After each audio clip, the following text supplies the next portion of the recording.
Bueno, continuamos con San Lucas y estamos hablando en el anterior audio de las condiciones para seguir a Jesús. Y habíamos hablado de la primera condición, son tres en realidad las que presenta San Lucas. La primera la habíamos resumido en perderse para encontrarse.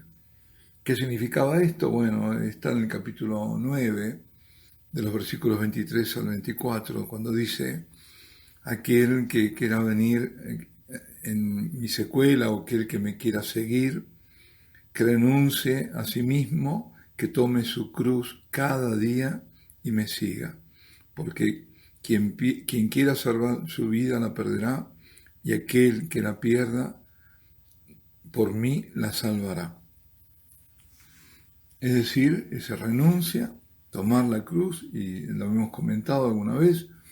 La particularidad con respecto a los otros sinópticos es que él dice cada día, la cruz de cada día tiene su cruz. Bueno, la otra condición para seguirlo, para ser discípulo de Jesús, es preferir a él, preferirlo a todo, a todos y a sí mismo, por supuesto. Y la tercera condición es el abandono confiado. Si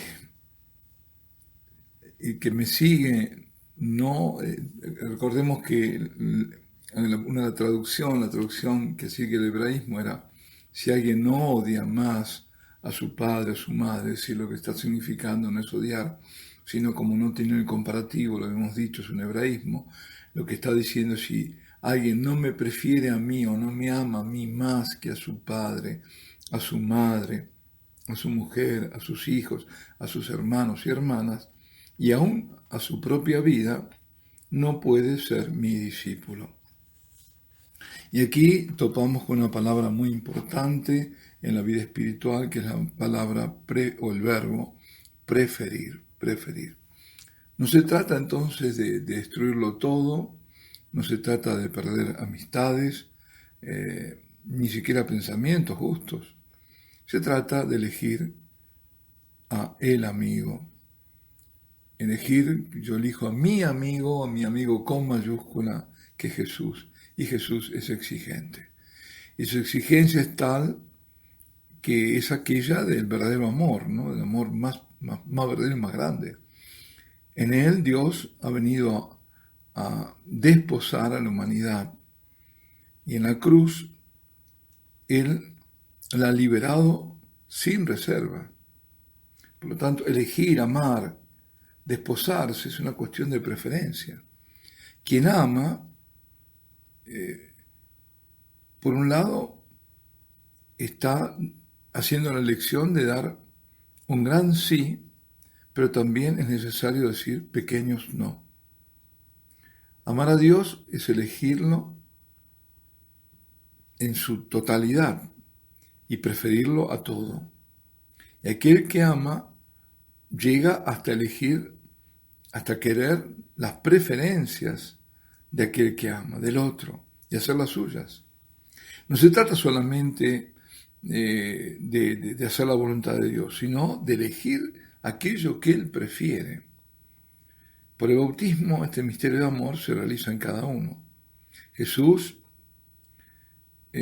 nos ha liberado y se ha dado a nosotros, pero esta amistad debe ser exclusiva.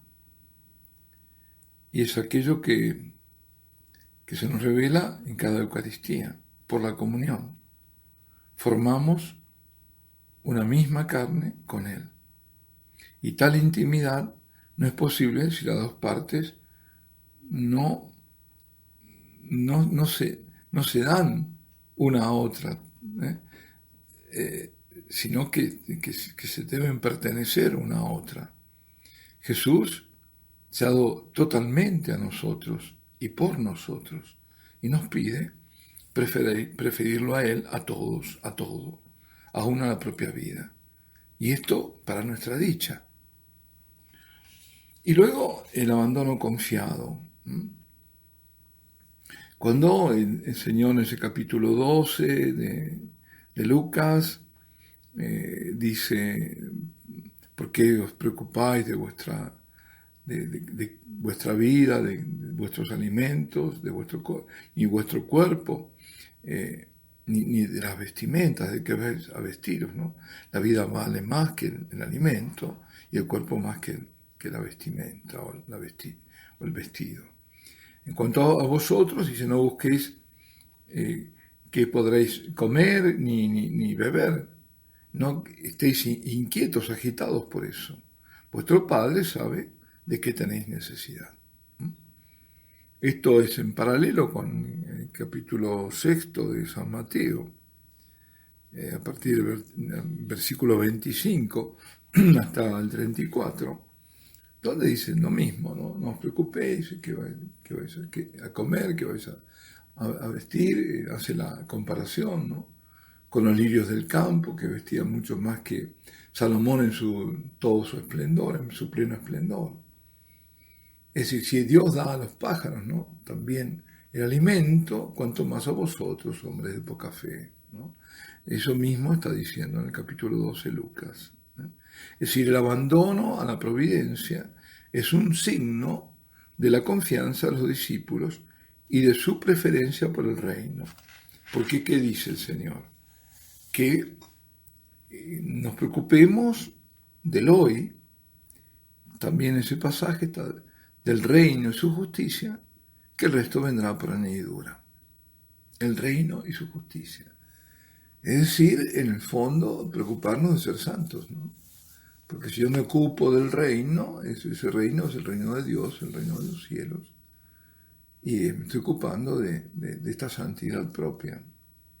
Es decir, el tema de la providencia no se trata de tentar a Dios. Bueno, Dios se va a ocupar, entonces yo no hago nada. No. Ni de tratar diría, me salen palabras porteñas que no la van a entender.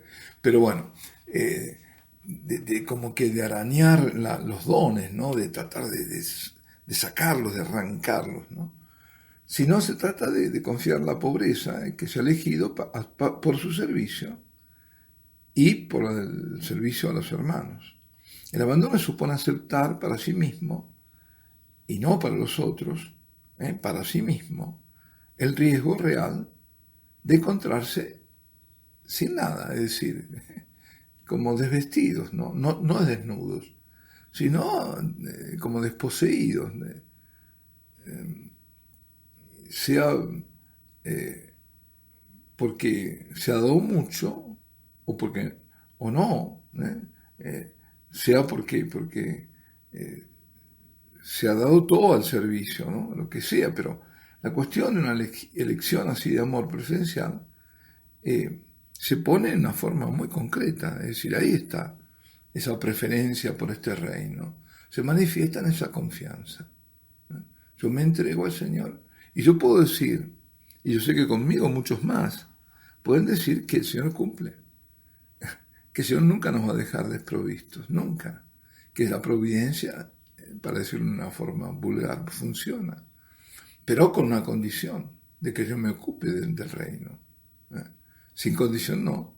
Es decir, en el fondo, en palabras pobres, el Señor lo que nos está diciendo, ocúpate de mí, que yo me ocuparé de ti. Es decir, trabaja para ese reino, trabaja en ti y al servicio de los demás, en tu santidad, en tu camino de perfección, en el amor, y nada te faltará, nada te faltará. Eso es. Es decir,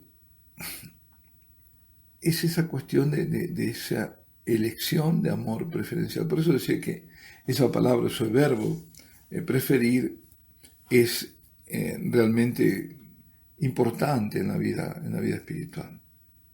Y a partir del momento en que los discípulos han reconocido a Dios creador del cielo y de la tierra como su Padre y se han puesto a seguirlo a Jesús, es el momento en que ellos han abandonado sus proyectos personales para colaborar en el gran diseño de Dios.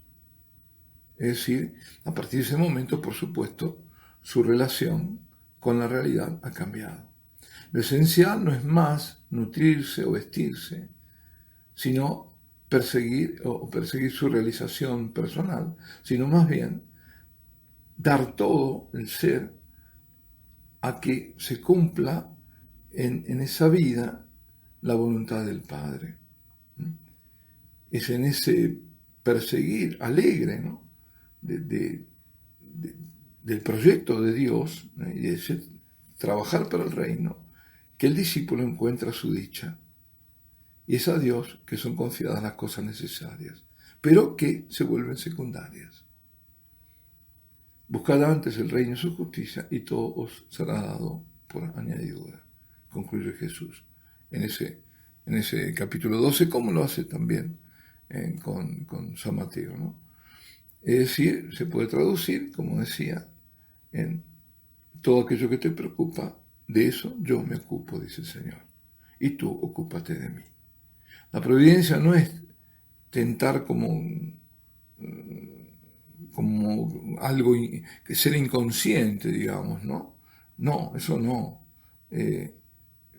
Sino como la consecuencia lógica de un compromiso real, concreto, total y pobre.